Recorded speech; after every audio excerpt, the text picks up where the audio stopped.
warahmatullahi wabarakatuh. Perkenalkan, nama saya Nadia Jusmanusi, NIM 20076313, Prodi Pendidikan Teknik Informatika, akan menyampaikan hasil PPT yang tentang gambaran umum sistem operasi.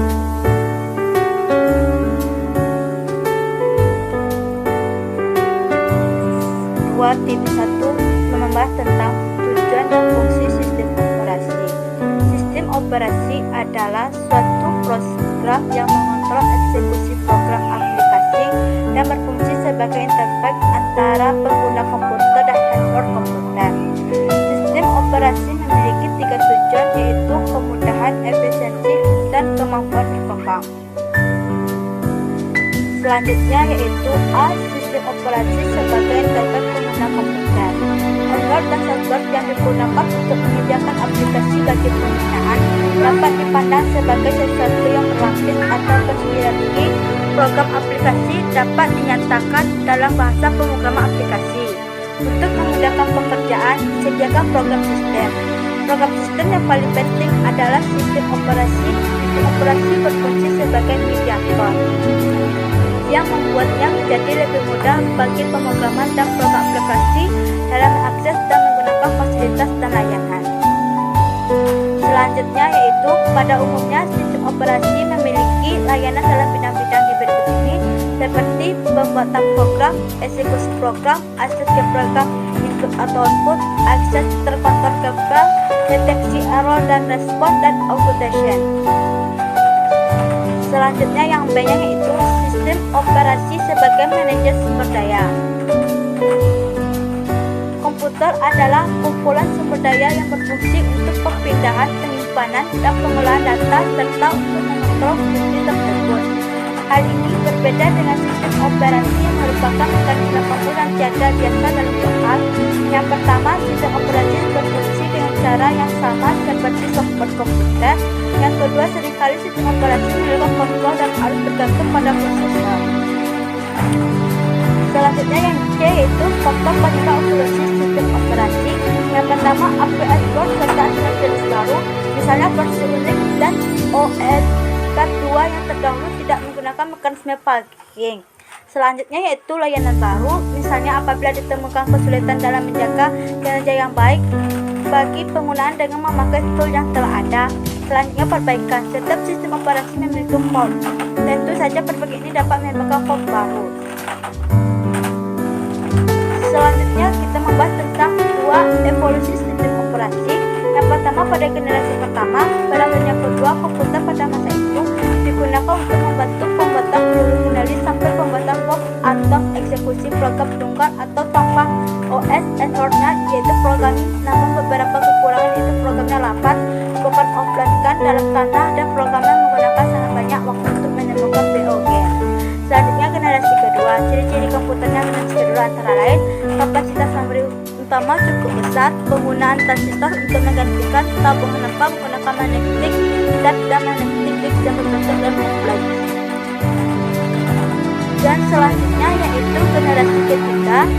Seperti generasi ketiga, ciri-cirinya seperti komponen yang dipakai adalah integrator circuit yang terdiri atas ratusan atau ribuan transistor berbentuk inverter transistor dan monolithic integrator.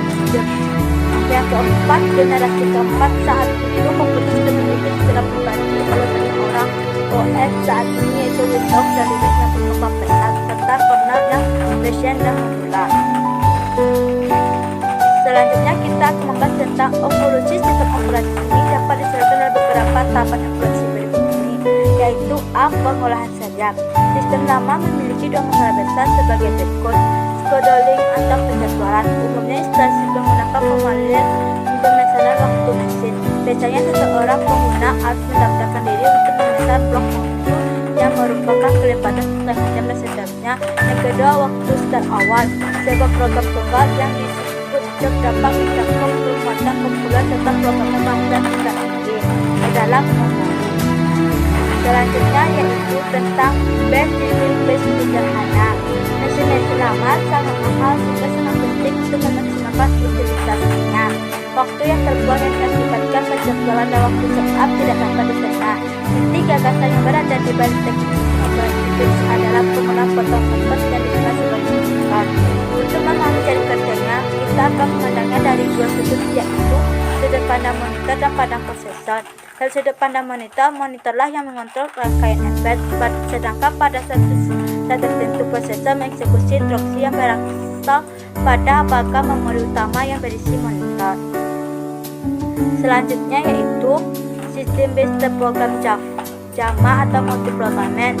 Gambar di samping menjelaskan perhitungan secara terperinci. Kalkulator ini menunjukkan sebuah program yang memproses sebuah file kotak yang secara rata-rata melakukan 10 instruksi mesin per detik. Dalam contoh ini, komputer melakukan 96% waktunya untuk menggunakan perangkat-perangkat input atau output dalam melakukan pemindahan data. Sekarang, pada saat sebuah job perlu menunggu input atau output, prosesor dapat beralih ke job lainnya yang mempunyai kemungkinan besar tidak sudah menunggu input atau output pada gambar B. Selain itu, kita dapat memperbesar memori untuk menampung 3 tempat available program dan dapat beralih di antara program-program itu di gambar C. Proses tersebut dikenal sebagai multiprogramming atau multitasking. Selanjutnya yaitu tentang sistem berbagi waktu.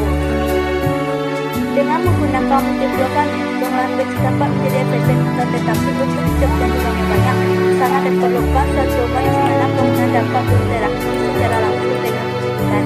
Dan ini persyaratan fasilitas komputer interaktif dapat dipenuhi dengan pengertian mikrokomputer dan deteksi. Opsi tersebut tersedia pada 1960-an, karena saat itu sebagian komputer masih berukuran besar dan sangat mahal, sehingga debat tim besar. Untuk mengurangi lalu lintas memori pengguna hanya akan ditulis apabila program yang masuk akan menjadikan presisi dijelaskan pada gambar di bawah ini.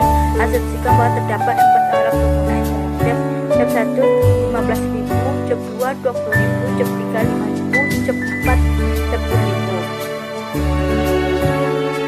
Selanjutnya yaitu macam-macam sistem operasi. Yang pertama yaitu Microsoft Windows, OS X dan Linux, serta kegagalan perangkat lunak atau software. Saat ini sebagian besar bisnis sangat bergantung pada sumber untuk operasi sehari-hari, baik secara internal maupun eksternal yang berhubungan dengan pelanggan. Akibatnya menjadi semakin jelas bahwa kegagalan